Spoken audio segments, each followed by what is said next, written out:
भिंडी की फसल ना मैं पिछले काफ़ी वर्षों से लगातार लगाता आ रहा हूँ और मेरी ये फसल है वो फेवरेट फसलों में से एक फसल है। इस फसल को मैं कभी भी नहीं छोड़ता हूँ, लगातार हर साल में इसका जो रकबा है वो बढ़ाता ही चला जा रहा हूँ। क्योंकि अगेती भिंडी की फसल जो भी किसान अपने खेतों के अंदर लगाते हैं उनको ये पता होता है कि जब ये फसल तैयार होकर बाजार के अंदर जाती है उस टाइम पर भिंडी के जो बाजार भाव है ना वो पूरे देश के अंदर सबसे ज़्यादा होते हैं पूरे साल के अंदर। तो दोस्तों अपन को अगेती भिंडी किस टाइम पर लगानी चाहिए, लगाते वक्त हमें कौन कौन सी सावधानियां बरतनी चाहिए, खेत की तैयारी हमें किस तरह से करनी चाहिए, किस बीज का सिलेक्शन अपने खेतों के अंदर करना चाहिए, बीज की जो मात्रा है वो कितनी रखनी चाहिए, और सबसे इम्पोर्टेंट टॉपिक कि हम भिंडी की जो बुआई करें अगेती वो किस विधि से करें ताकि हमारे जो बीज हैं वो जल्दी से जल्दी जर्मिनेट हो जाएं।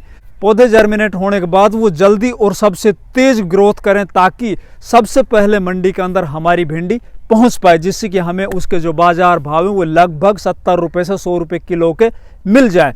तो नमस्कार दोस्तों, मैं इंद्रपाल यादव स्वागत करता हूं आपका अपने YouTube चैनल देश की जान हमारे किसान चैनल पर। आज आप लोगों को इस वीडियो के माध्यम से अगेती भिंडी की फसल की जितनी भी बारीकियां हैं, जितनी भी जानकारियां, वो सभी आप लोगों को दे दी जाएंगी। आज इस वीडियो को देखने के बाद आपके मन के अंदर जितने भी भिंडी फसल से संबंधित कोई भी प्रश्न है उन सभी का जवाब आप लोगों को मिल जाएगा। साथ ही अगर आप हमारी इन बताई हुई बातों को अपने खेतों के अंदर अप्लाई करते हो तो दोस्तों कोई कारण नहीं आप 1 एकड़ जमीन से लाखों रुपए की भिंडी ना बेच पाओ। तो दोस्तों अपन शुरुआत करते हैं। उससे पहले जितने भी किसान भाई हमारे चैनल पर नए आए हैं या जिन किसान भाइयों ने चैनल को अभी तक सब्सक्राइब नहीं किया, कृपया चैनल सब्सक्राइब कर लीजिए, वीडियो को लाइक और ज़्यादा से ज़्यादा शेयर कीजिए। तो दोस्तों अपन शुरुआत करते हैं सबसे पहले कि अगेती भिंडी का जो सही समय है वो कौन सा होना चाहिए। अगेती भिंडी की बुआई हमारे देश के अंदर अक्सर दिसंबर के महीने में भी हो जाती है, जनवरी के महीने में भी हो जाती है, लेकिन ये डिपेंड करता है आपके वहाँ का मौसम, आपके उस क्षेत्र का मौसम,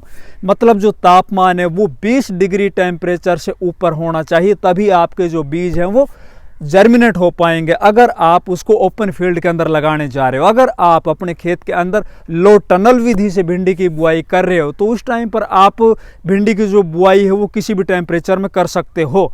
लेकिन दोस्तों अगर सही मायनों में मैं आप लोगों को बताऊं तो आप अगर इसको 20 जनवरी के बाद अपने खेतों के अंदर भिंडी की बुआई करते हो तो भिंडी की जो बीज हैं वो लगभग आगे आने वाले जो 8 से 10 दिन होंगे उनके अंदर वो जर्मिनेट हो जाएंगे, क्योंकि 1 फरवरी आते आते मौसम के अंदर इतना परिवर्तन हो जाता है, तापमान के अंदर इतना परिवर्तन हो जाता है कि कोई भी बीज वो अच्छे से जर्मिनेट हो जाए। अब बात करते हैं दोस्तों हमें अगेती भिंडी की जो बुआई करनी है वो किन खेतों के अंदर करनी चाहिए और साथ ही खेत की जो अपन तैयारी करें वो किस तरह से करनी चाहिए। अक्सर किसान क्या करता है, वो देखा देखी किसी भी फसल को किसी भी खेत के अंदर लगा देता है। उसकी फसल है वो उस खेत के मुताबिक नहीं होती है, खेत है उसका हल्का होता है, वो फसल लगा देता है यूं ही देख के कि यार मेरे पड़ोस के अंदर या फिर हमारे एरिया के अंदर फला किसान ने वो फसल लगाई थी, उसने बढ़िया पैसे कमाए थे, जबकि उसको ये नहीं पता होता है कि उसके खेत के अंदर कितनी उर्वरा शक्ति थी, आपके खेत के अंदर कितनी उर्वरा शक्ति है, उसने उस खेत को किस तरह से तैयार किया था और आपके खेत वो किस तरह से तैयार है। तो अगर आप अगेती भिंडी की बुआई करने जा रहे हो तो दोस्तों आप कोशिश कीजिए आपके खेत की जो मिट्टी है ना उसके अंदर उर्वरा शक्ति बहुत ज़्यादा होनी चाहिए, मतलब उसके अंदर ताकत है ना वो बहुत अच्छी होनी चाहिए, तभी आपकी जो भिंडी की फसल है ना वो जनवरी में लगा के और वो लगभग जुलाई या अगस्त महीने तक चल सकती है। या फिर आप अपने खेत के अंदर लगभग 2 से 5 ट्रॉली देसी सड़े गले गोबर का खाद अपने खेतों के अंदर डाल दीजिए। अगर आपको देसी सड़ा गला गोबर का खाद नहीं मिल रहा है तो आप कोशिश कीजिए जो केंचुआ वाला खाद होता है वर्मी कंपोस्ट, उसको आप अपने खेतों के अंदर डाल दीजिए। ये तो बात हुई दोस्तों देसी खाद के बारे में। अब बात करते हैं रासायनिक खाद कौन कौन से डालने चाहिए। तो दोस्तों आप 2 बैग सिंगल सुपर फास्फेट के आप शुरुआत के अंदर बेसल डोज में डाल दीजिए। उसके अलावा आप 1 बैग DAP जरूर अपने खेत में बेसल डोज में डाल दीजिए। इसी के साथ आप 1 बैग पूरा 50 किलो म्यूरेट ऑफ पोटाश शुरुआत में ही डाल दीजिए और आधा बैग आप यूरिया डाल दीजिए। इसके अलावा आप लगभग 2 से 3 किलो सल्फर 90% ये भी मिला लीजिए। आप लगभग 5 किलो कार्बिफ्यूरान या फिर 5 किलो कार्टेप हाइड्रोक्लोराइड या फिर 5 किलो फिप्रोनिल जो रिजेंट दानेदार के रूप में आती है ना उसको भी ज़रूर मिला लीजिए। इन सबको मिलाने के बाद आप अपने खेत में अच्छे से बुरकाव कर दीजिए। बुरकाव करने के बाद फिर आप अपने खेत के अंदर 2 बार जुताई कीजिए, वो आप कल्टीवेटर से कीजिए या फिर आप रोटावेटर चलाइए उसमें। देखिए बहुत से खेतों में अपन देखते हैं कि भिंडी की फसल है ना वो जर्मिनेट हो जाती है, या फिर वो लगभग 15-20 दिन या 1 महीने तक वो अच्छे से ग्रोथ भी कर जाती है। उसके अंदर अपन पहले तोड़ाई भी कर लेते हैं, दूसरी भी कर लेते हैं, लेकिन उसके बाद पौधा है ना वो वहीं का वहीं रुक जाता है, पीला हो जाता है, अपने पत्तों को झाड़ देता है।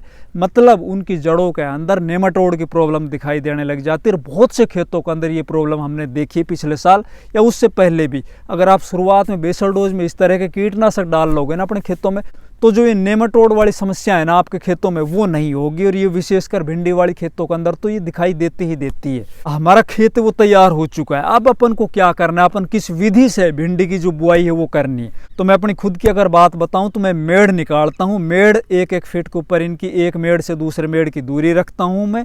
मेड़ निकालने के बाद फिर बात आती है दोस्तों इसके अंदर बीज। अगर आप मेड़ निकाल के और फिर भिंडी की बिजाई करने जा रहे हो, तो चूंकि हम ये भिंडी की बिजाई कर रहे हैं अगेती जो बिजाई करते हैं अपन, उसके अंदर क्या होता है कि एक पौधे से दूसरे पौधे की जो दूरी होती है ना वो लगभग 4 से 6 इंच अपन को रखनी होती है। क्योंकि इस टाइम पर जो पौधा है ना वो बिल्कुल छोटे से पौधे के अंदर ही भिंडी की जो फ्लावरिंग है या उसके अंदर जो फ्रूटिंग है ना वो स्टार्ट हो जाती है, तुलना में जो बरसात वाले सीजन के अंदर भिंडी लगाई जाती है उनके अंदर पत्ते चौड़े हो जाते हैं। जबकि इस टाइम की जो भिंडी होते हैं इसके अंदर पत्ते हैं वो इतने ज़्यादा चौड़े नहीं होते। तो इसके अंदर अपन को ज़्यादा से ज़्यादा 6 इंच की दूरी रखनी है और कम से कम आप 4 इंच की दूरी रख सकते हो। तो इसके लिए आपको बीज की जो मात्रा है ना वो भी ज़्यादा रखनी पड़ेगी। लगभग आप 3 से 3.5 किलो बीज आपको पर एकड़ के हिसाब से चाहिएगा। अब बात करते हैं दोस्तों हमें अपने खेतों के अंदर किस बीज को प्राथमिकता पर रखना चाहिए। चूंकि किसी भी फसल का अच्छा उत्पादन लेने के लिए अगर उस खेत के अंदर हम एक बढ़िया वैरायटी का बीज अपने खेतों में लगाते हैं ना तो उसका उत्पादन बढ़िया मिलता है, साथ ही बीमारियों का भी उसके अंदर कम आक्रमण हो पाता है। तो मैं अगर अपनी बताऊं कि मैं पिछले 2 सालों से किस बीज को अगेती भिंडी के रूप में लगा रहा हूं, तो मैं UPL एडवांटा कंपनी का राधिका के नाम से आता है उस बीज को अपने खेतों में लगाता हूं। इसके अलावा मैंने एक छोटे हिस्से के अंदर कुछ और वैरायटियां भी लगा के देखी जिनका बढ़िया परफॉर्मेंस देखने को मिला।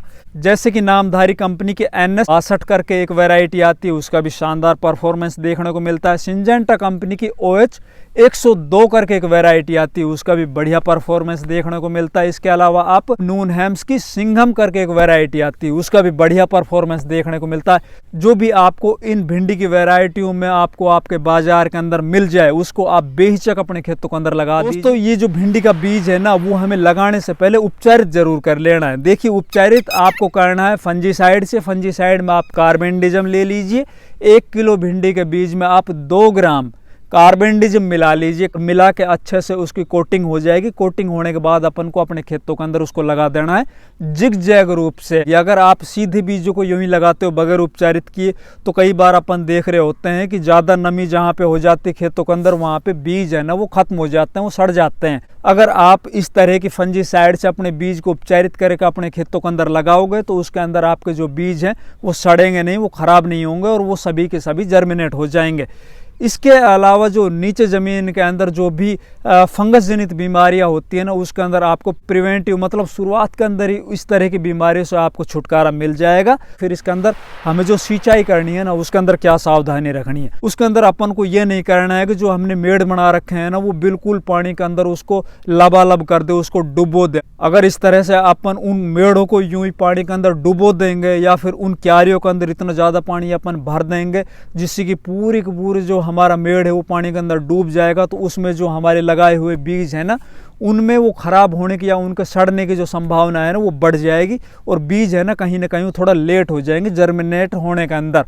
तो आपको क्या करना है कि जो भी आपके ये मेड़ है ना उसको आधा आधा भरना है, तो जो नमी है ना वो नमी ऊपर तक बड़ी आसानी से पहुंच जाएगी और आपके जो बीज है ना बहुत अच्छे से वो जर्मिनेट हो पाएंगे। तो अभी आप इस टाइम पर अपने खेतों के अंदर 20 जनवरी के बाद पक्का अगेती भिंडी की बुआई कर लीजिए। उसके आगे आगे जो भी कुछ होगा हम आपको वीडियो के माध्यम से बताते रहेंगे। धन्यवाद।